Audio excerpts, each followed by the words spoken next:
Hey guys, it's Maymay and it's time for another scripture art journal week. And this week's scripture comes from Galatians 5, verse 13. For you were called to freedom, brothers. Only do not use your freedom as an opportunity for the flesh, but through love serve one another. And last week we focused on the comment kindness campaign. That was something new that we were introducing to you guys. And I hope you have tried this week very hard to be kind to somebody in the comments of social media. This week, I want to ask you to be kind to people in person, to serve one another in love. It would be amazing to me if every comment or even in person, not just on the internet, but every comment, everything we did, every action we did in love. Can you imagine just how different the world would be? And I know a lot of times we get a lot of talking down about Christians, and there are some Christians who don't play out their faith in the way that I think that I would play out my faith. So there's some people who I've seen be hateful in the name of Christianity, and that is not Christianity in any way that I know it. The only way I know it is kindness and love through Scripture. And I mean, here's what I know: love God and love people. That's what I know. And in this scripture, it teaches us that not only should we love people, but we're fortunate because we're called to freedom. God has called us to be free. He has called us to be free of our sin. He has called us to be saved. He has called us to live eternally. But He's also said, because of that, and because we're so blessed, love one another and show our love through serving one another. So I want to challenge you this week to find ways to serve people. And I know I challenge you a lot for those kind of things. But I want you to think this week, sometimes serving somebody is opening a door for a person. Sometimes it's just listening. I noticed I was at a restaurant recently and the server is new. And she was a chatter, and I thought that was cute. Typically, when you go and you sit down and you're served by someone, they're in a hurry because they're doing a lot of tables. Well, she hadn't learned to be that way yet. That'll come, I'm sure, over time. But she was chatting, and I just remember taking the time to listen to her, regardless of what was going on in my day. That is serving someone. You never know what it meant for her to leave and have somebody to have taken the time to look her eye to eye and listen to what she had to say. So I challenge you to find stuff, even if it's that simple. Now, I didn't do a patriotic page last week, and I really had this in mind to do, and so I didn't want to miss it. So I'm going to lean patriotic a bit this week. So I hope you'll indulge me in that. I wanted to do a little red, white, and blue, and I've wanted to do this for a while. So this is a piece of multimedia paper. I just took it from one of my multimedia notebooks that I have, and I'm going to stamp on top of this wood grain background. You can't really see it now, it's in the misty, but you'll see it when I get it stamped. I just want to make sure I have this laid in the spot where it'll all get stamped. Scoot that over a little bit. And I'm going to use this hybrid ink. This one is the color Black Shadow, and the reason is I'm going to color this. I think I'm going to watercolor it. I may not. I may decide to alcohol marker it. But that's what's so cool about this ink. Because it's a hybrid that works with watercolor and alcohol marker, I don't have to worry about what I'm going to do in the future. I can just get my background prepped. So I'm going to ink this up really well. And then I'm going to decide. I really want to watercolor it, but I'm not sure I have the right watercolors for it. So we'll see. I chose mixed media paper. I chose an ink that would work with both. So if I find that I do have the right ones, I will do it that way. So this is the original Misty, by the way. A lot of people ask me what size for those background stamps, and this is the original one. These backgrounds won't fit in the mini Misty. Look how cool that is. I love that. This background stamp is my absolute favorite. All right, so we've got that done. I really think the wood one, I could just use it for every project. I could just stamp everything in this wood background. Now I'm going to look for my watercolor pencils. They are right here. And yeah, I think I'll have the right colors. I can kind of see them here. I rarely pull these out. And I thought, you know what? Let's try something different today. So there's a blue. And let's find a red that I like.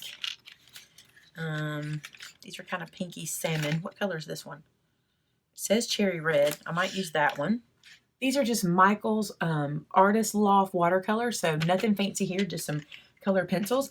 And I'm going to use my trusty water brush when we get to it. Okay, so my thought process is that I could use some of these wooden boards to look like the flag. Maybe. We'll see. So what I'm going to do, I think maybe this side. I'm really going to be loose with this. It's not going to be the flag exactly. But I thought I could come in and do some blue over here, maybe on these boards, and then do the rest in a red, white. Let's just see what happens. So I'm going to come in and I'm just going to lightly color kind of the edges, and I'm scribbling because this is watercolor. I'm not worried about filling that in because I'm going to come back in a few minutes and really finish that with the water. Here, what I'm going to do is make my own wooden board. I think I'll let it stop past this one. Let's do that. And I might even make my own board there. I'll show you what I mean by that in a second. Color this one in. Again, just scribbling. Not looking for a solid, perfect look. I keep hitting the edge of the page. Oops. I don't know how this is going to turn out. It's just in my head. And I'm just wanting to be really loose with it. So we'll see. I think I will extend some of this out. So what I mean by I'm going to make my own board, I'm going to come back with a pen in a few minutes after I've watercolored and just make a line here to mimic these, because I don't want to do it first because I don't know if my pens are watercolor safe or not. So I'm going to wait until I get these all colored in with the water before I put that down, because I don't want that black ink to smear. I'm going back and doing some heavier dark pieces kind of where the boards meet, just to kind of give us some definition there. And then before I carry on with any watercoloring, I'm going to do the red. I'm going to let the white be my first board, and I'm going to go here and do some red.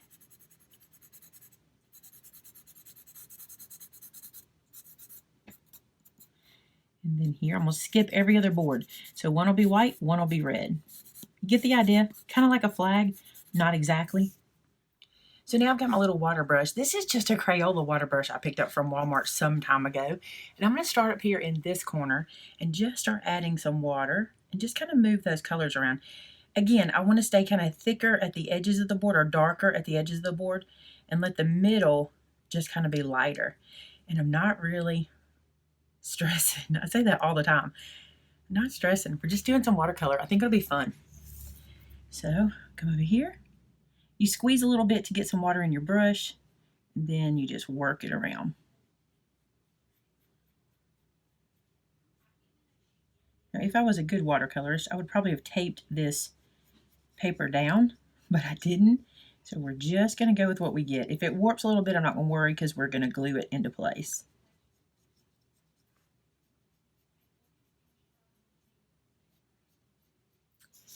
Now we'll come back and do the red the same way.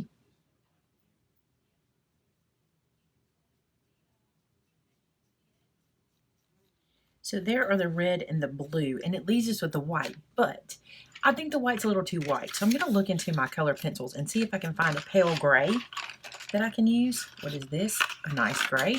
And I think I'm just going to do a little like shading on the white to kind of make it not so stark, to make it feel like a distressed wood as well. So I'm just going to come up here into these edges. It won't be a lot. I'm not going to make it like super dark, but I just want it to feel the same. And also I want the paper to have the same texture. So in these areas, then I'm just going to take my watercolor pencil and go back over those just like I did with the other ones, just to kind of make a match. So for the extra board, I'm using this little Illustrated Faith pen that is the 0.25. And what I'm doing is just kind of dotting it to kind of mimic the lines from the other. And I'm really just making a little tiny dotted line, just close, kind of wiggling my hand, which is easy for me because I'm a shaker. So just kind of making a little rough line, and it just looks like a board, just kind of like what was already there, and no one will know the difference. All right, I need to let this dry, and then I'm going to add my scripture to it. So in the last minute, I decided to add some Vintage Photo Distress ink to the edges. I think this will be pretty too, to kind of add to the rustic feel of the wooden boards and the flag feel. So just going to run around the edge. I just love this wooden board stamp. I just think we could literally use it for everything. And I have used it for a lot on my channel already.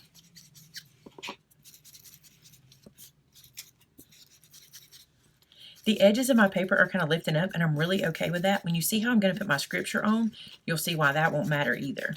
Even running through the inside to kind of knock some of the colors back into this kind of vintage photo color. Not too much, but just a little, kind of make it look worn and rugged.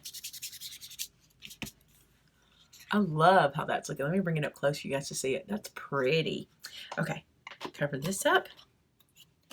Now I am ready to mount this into the book. So let me get my scripture art journal over, and I'm going to go ahead and put glue on the back of this and mount it in and let it dry for a second just to hold so I can put the scripture on. Put more glue than usual because this page is pretty wrinkled up after using the watercolor, so it's pretty generous there. Make sure I have the flag in that top corner, or at least the blue part in that top corner. The part that should resemble the star area. Get that glued down good. So look what I did. I thought this would be neat. I wrote this scripture on a piece of, this is just spiral bound notebook paper, and I thought it would be neat to kind of put it on here. And I'm going to tear around it to make it really look distressed, and then I'm going to ink it. So I went ahead and wrote the scripture out. I did that off camera because it can take a little bit of time when you're just handwriting, and rather than fast forward through it, I just literally wrote that with no fancy font, no fancy work. Oh, I almost ripped that off, but I didn't. I'm good. And I think I'm even going to leave this edge because I kind of like it. I'm going to ink it a little bit. I always use the stamp packaging for this because it's perfect because you can just wipe them off. So if you have any of these stamp packages laying around from whenever you take your stamps out to put them in your storage, don't throw them away, use them. And I keep several of them because of size. Sometimes I keep like the 12 by 12 paper pack ones too because they're perfect for inking and stuff like that. And then you don't make a mess. I'm going to put a little in the middle right there. And I think I'm going to wrinkle this one up. Ugh, I could mess it all up, but we're going to see. I think I'm just going to wrinkle it and smooth it out. Just a little bit. Oh, are you freaking out? Is everybody freaking out on me? Just a little bit. And then I'm going to take this ink and try to hit those wrinkles. Just want to knock back the white to make it look a little more rugged. There we go. Now I'm going to put this here. So it's going to land like that on the page. And I think I kind of want it to pop out a little more. So you know what? I think we're going to mount it to some blue paper. Let me see what I've got. I always have something over here close by. Look right here. A piece of blue paper. I think I'm going to mount this to the blue, and then I'm going to try to tear around it. Let's just see. What can it hurt, right? Just want it to have a little, I want it to pop off the page a little more. Let's just see what we can do. So I'm going to glue this down. Just in this top corner. Kind of loose. I want it to have some movement, so I'm not squishing it all the way down. Then we're just going to see if we can tear. Remember, when you tear paper, if you want a pretty edge that's nice and fibrous, you want to tear the paper toward you, okay? If you tear away from you, you're going to get the smoother edge of the paper, and I want those fibrous pieces there. I'll bring it to the camera and show you what I mean. Look how cool that looks. I love how that looks. Now, had I torn this away from me, it would have looked like this. And you might want that look too, but I like how it looks like I almost have two different colors on the edge there. So this can now go into our book. It's a little bit big now. That's okay. I'm going to tear some of this off to make it fit. It can be really close. That's okay.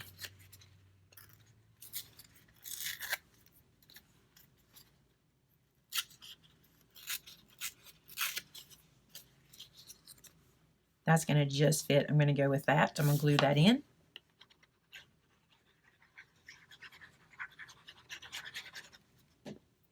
This one's been fun because there's been no rules. Just do what I want to do. I like that. Don't put any rules on yourself. Just have fun. So there is our scripture. Now the one last thing I want to do, and this is probably where I'm going to mess it up. I'm going to use my pencil to help me. I'm just going to put some stars, some hand-drawn stars. So I'm just going to go like this. And I want them to be kind of messy and hand-drawn just up here in this area. Notice I penciled them in before I pinned them in, just to be sure. I'm going to use the other Illustrated Faith pen. This is the one that is the 65, the 0.65 tip, so I can get a little darker line. And I'm going to try to be like as sloppy with them as I can, because I'm not a person that does that easy. I like straight, clean lines. But I'm trying to just do like this, just as if a kid had drawn them almost. Perfect. All right, I'm calling that one done. I think that's neat. It's very different for me, not my style, but I wanted to try this with this wood. Again, there's another thing we can do with that wood background. I just love it. Hey, thanks so much for watching today, guys. If you're not a part of our Scripture Art Journaling Facebook group, head over and join it. It is called Hide His Word in My Heart. There's a link below to it. Go check us out, be part of the group. You'll really enjoy it. And just for you guys to let you know, we start our Bible study. We normally did Bible study on Thursday nights at 8 p.m., but we are having the worst internet luck. I was literally on the phone with our internet company last night for 20 minutes, and they are as upset as I am. They've just thrown their hands up. They don't know what to do. They think we need some kind of upgrade. It's at our home, not at work. So what we're going to do, because we go to church in the area by our business on Sundays, we're going to start having Bible study at 2:30 p.m. on Sundays, Central Standard Time. So that way we can go to church, and then after church head to our shop and do our Bible study together. And that way we don't have to skip anymore. We've literally skipped like a month, and our internet company tells us they have no estimate of when it'll be fixed. So if you're interested in being a part of our Bible study, it'll be starting today at 2:30 Central Standard Time. And it's a live Bible study we do together. You can see that on our Facebook group called Hide His Word in My Heart. That's where we do that live. Hey, thanks so much for watching. Do something for someone this week out of love. Just serve someone out of kindness. See you again next week. Bye-bye.